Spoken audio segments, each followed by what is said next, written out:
Hey, what's up? I'm Allie and welcome back to my channel, and it is Tag Tuesday. I know that this is not going up on a Tuesday, so it's not actually Tag Tuesday, although I feel like that wasn't much different from when I did Tag Tuesdays, because I feel like near the end there, they were rarely on an actual Tuesday.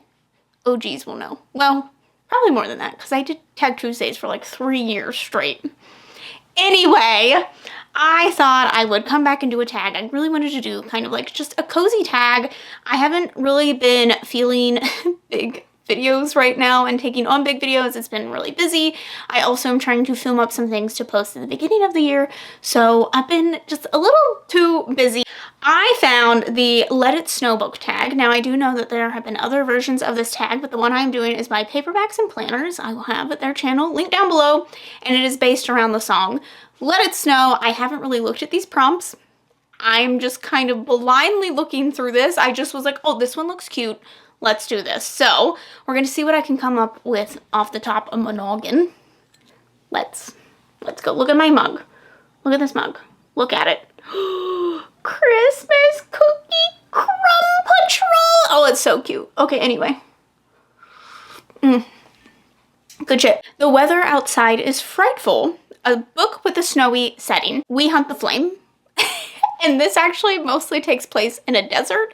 However, one of our main characters, she is known as a hunter, and the village that she lives in is like kind of the outcast village because it is very snowy and those people have to live in snow, and they kind of are treated differently because of the conditions that they live in, and so they are much poorer than the other villages, although all the villages seem to be poor, and she is very skilled at hunting. However, like, women aren't allowed to really do those types of things, so she does this in disguise. However, she is found out that she is like the only one that can go into like this mystic dark forest. Everyone else who goes into it like never returns. They find out she can go in, and so she has to go in and like go find the magic. They have to figure out where the magic is and return magic to the world and get rid of this forest that is just taking over the world. However, there is also an assassin hunting her down, and I will say it is hate to love. It's very good. One of my favorite series. I read it this year and absolutely loved it. But the fire is so delightful. This is a book that warmed your heart. I don't really read a lot of those, you know?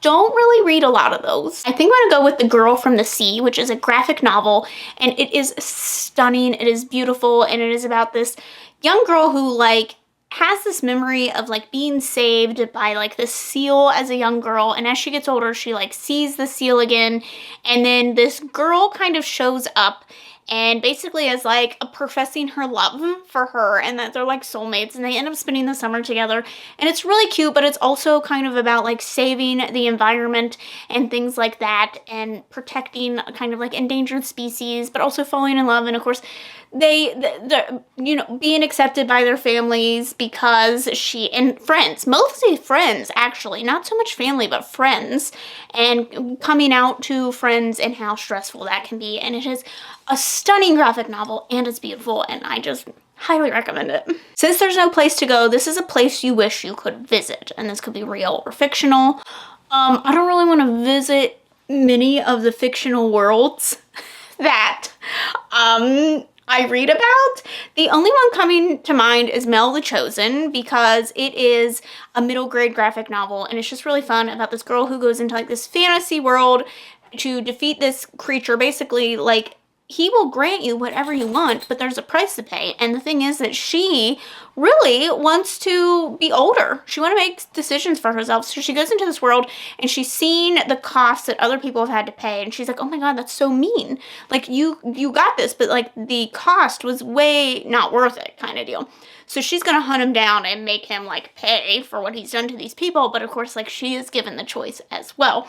So the world is really cute. It reminds me of just like Alice in Wonderland, The Hobbit, like just those really fun magical worlds where things just are kind of like nonsensical at times, and I love it. So that would probably be that one. And lately I've been playing this game called Witchwood on the Switch, and it is stunning. It is like this adventure collecting type game. You're a witch and you have to like make potions and crafts and stuff in order to like complete tasks within this world, but it's based around like fables and fairy tales, and you can kind of guess what some of them are about, but it's really stunning. It's really beautiful. I would love to visit this world and like see all these fun things, so that would probably be that. It doesn't show signs of stopping. A series you're still in the middle of. There's like 47 of them. I have so many series that I'm currently in the middle of, because any series I've started, I'm probably still in the middle of. I just have a really bad time like not committing to series. I think one of the longest ones that I really wanted to finish this year and just haven't had the chance to get around to is the Scythe series.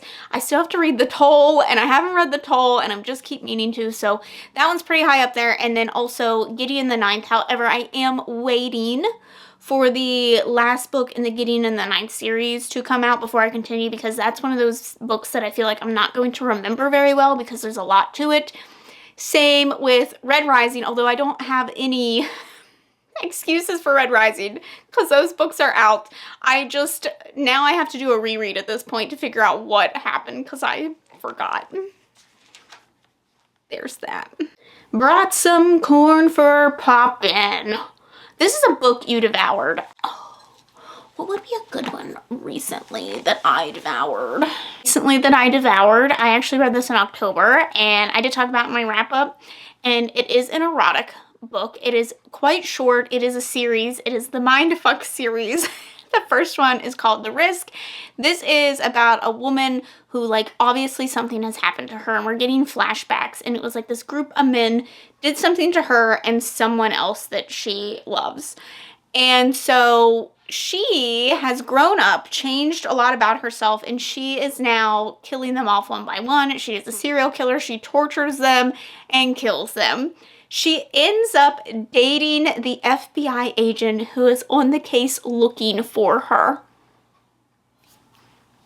Oh, the drama, the intenseness,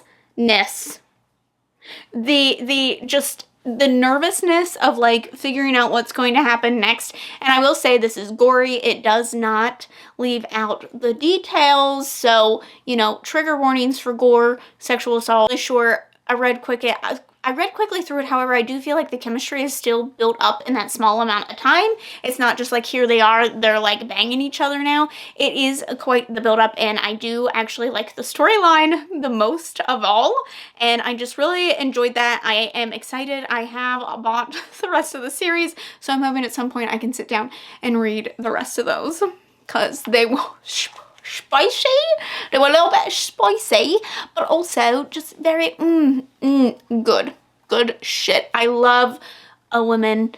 I love a woman out for vengeance. I love it. Indeed. The lights were turned down low, and this is one that kept you up all night. One of the scariest books that I read this year, and I started dabbling into horror, but it was actually one I read at the very beginning of the year, and it's Into the Drowning Deep. And I know this has been making a little bit of a resurgence. I feel like it wasn't talked a lot about way back, and now I've been seeing it mentioned a few more times since then. The reason I find this book so terrifying isn't necessarily like the actual horror scenes of it all. This is about a group that goes out to see if they can, like there's these mysterious things happening, and they see if they can go out and like find something. So footage is released where this group is killed by mer people, and the footage comes back, the people do not. And basically it is written off as a bit of a hoax, like it's CGI, it's fake. However, like the people didn't come back. So we follow a different group that decides to go out, and they all have reasons for going, but one of the characters that we follow is the sister of one of the original researchers that died. So she wants closure. She wants to know what happened. So she goes out to see what's happening, and we do indeed find the mer people, and they are terrifying. Now, the most terrifying parts of this are the depictions in the water. We go deep into the water, and I have a phobia of deep, dark waters. I also just kind of have a phobia of like deep waters in general. I can't even do swimming on Animal Crossing because it freaks me out a little bit. I can't do the diving aspect. It scares me. Just surrounded by water and I'm like panicking. But this is, just thinking about that is terrifying. But just like you're stuck on a ship. There's no way to get help.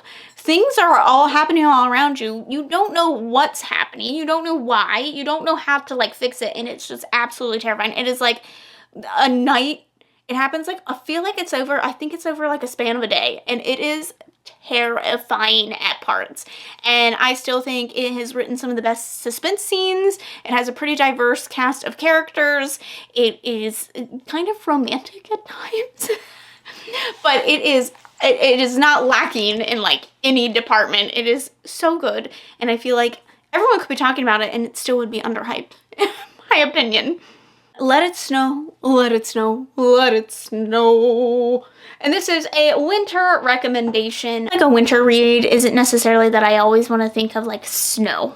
If I am around snow, I want to be thinking of literally anything else.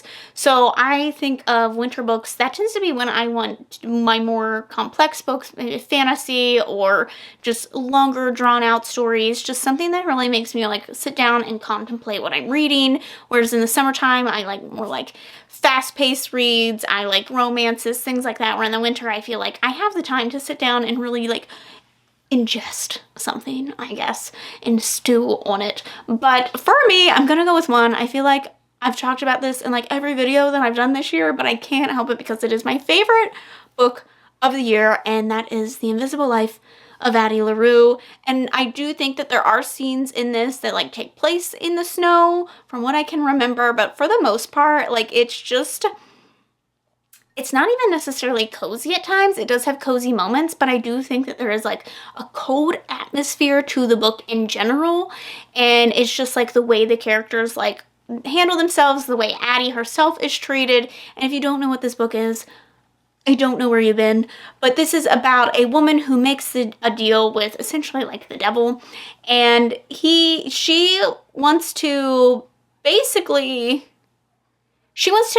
where she's at. And she wants to live 1,000 lives, basically. However, the problem is with this, no one can remember who she is. The moment she meets them, they turn around, they can't remember. So this goes on for centuries. She lives her life, she gets to go see these things, but of course she realizes that that's not really meaningful. You don't really have people to share that with. So she is kind of just like living through things and whatnot. And then there is a man who remembers her one day, and this like rocks her world. Obviously, it's been centuries. So this is kind of about that unfolding, but also like the devil doesn't want that shit to happen. So it's about like this deal, and we're getting like flashbacks to different time periods that she's lived through and whatnot, and it is just, I love it. I know that it's like a very polarizing read, it seems like. I've seen people who just absolutely love it, and then everyone else just like despises it and DNFs it and like wants nothing to do with it. But honestly, I love it so much. I just love the atmosphere. I love the story, and I cried at the end. Like I knew it was gonna happen, but I didn't care. It was still beautiful and touching, and I loved it. So that is it for this tag, this Not So Tag Tuesday. I hope that you have liked this video. Don't forget to subscribe to see future videos from me. Thanks for watching, and I will see you in the next one. Bye!